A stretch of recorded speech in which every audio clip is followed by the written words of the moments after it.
You are a diamond, Zanele. Thank you so much. We're looking forward to seeing Black Diamond perform a little bit later, but now I'm looking forward to what will be a scene setter for the release of a movie that is hotly anticipated, especially by me, but actually moreover by JP Sebastian, who will be giving you a reintroduction to the universe that is Dune, Denis Villeneuve's masterpiece, to be fair.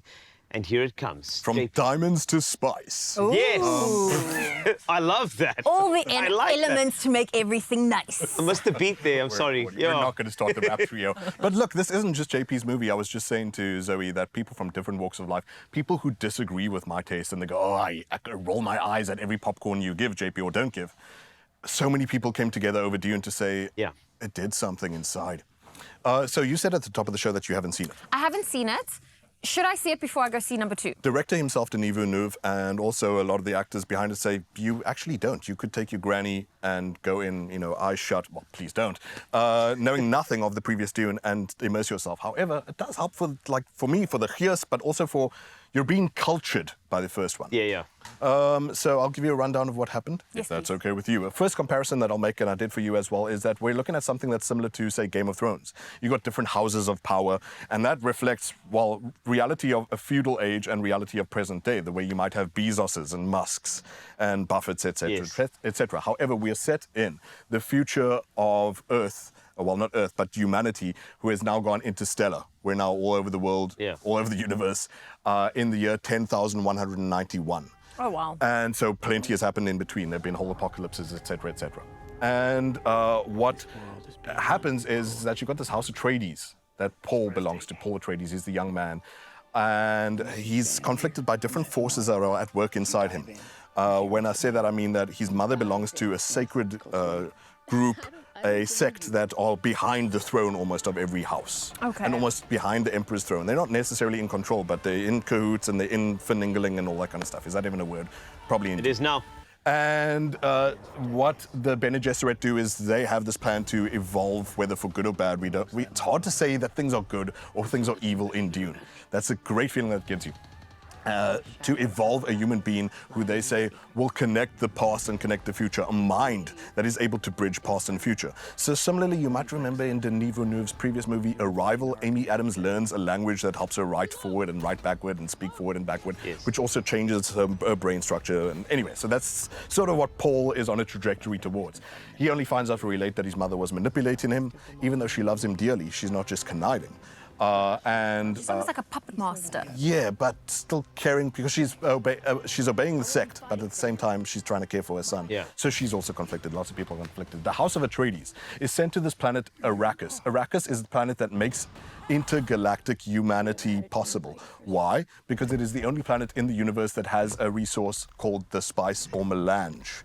Carl grinning there like a spice dealer for some reason. It's great that you... Because Carl can fill in all these blanks as well, because he knows the story too. Yeah. It makes you giddy. I don't blame you. So what the spice enables people to do, it gives you prescience. So to travel faster than light, it's hard enough for most people to swerve a taxi when on the road at 60 kilometers per hour.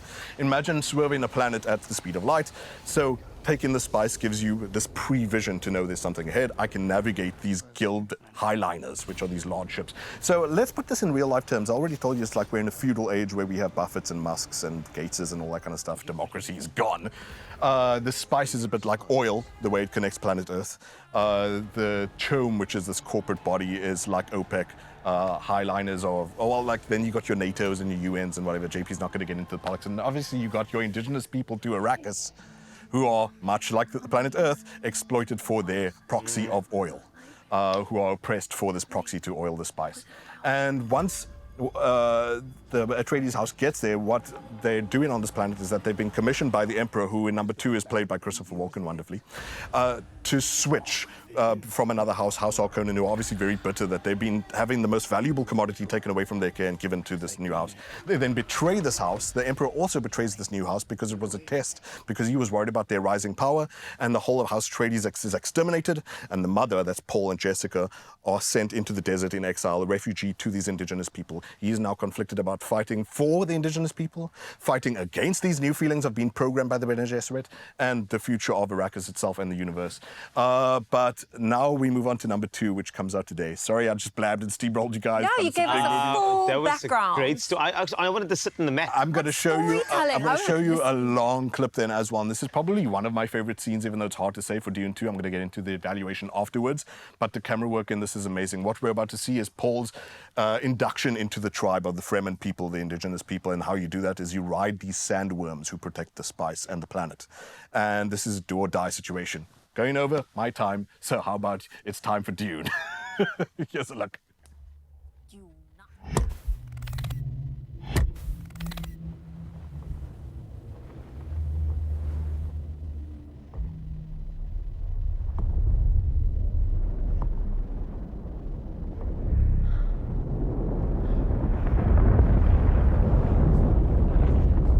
Rishi, Suvakizanai.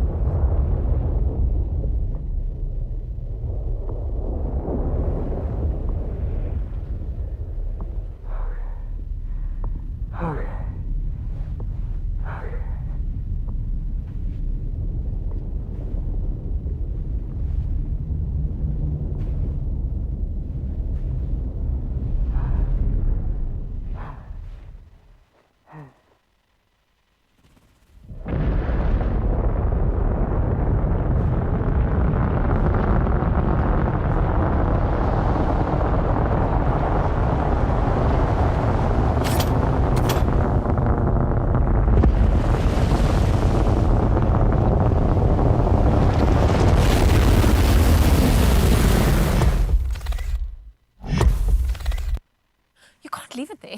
Like, Did you deliberately do that to us now? I was ready for that I moment want to to know, is happen. he jumping on the worm? Is he? I don't even want to tell you so much about this. Yeah, movie. please don't. South Africans, turn off your TVs, turn on the wireless, and, Yeah. and I'll talk to you rather than you see everything about this movie. But we'll review it afterwards. Okay. Oh my gosh, I feel like I'm stuck. I want to watch it now. Great. You have to talk about Expresso though. Yes. I know. Okay, so let's get back into the moment.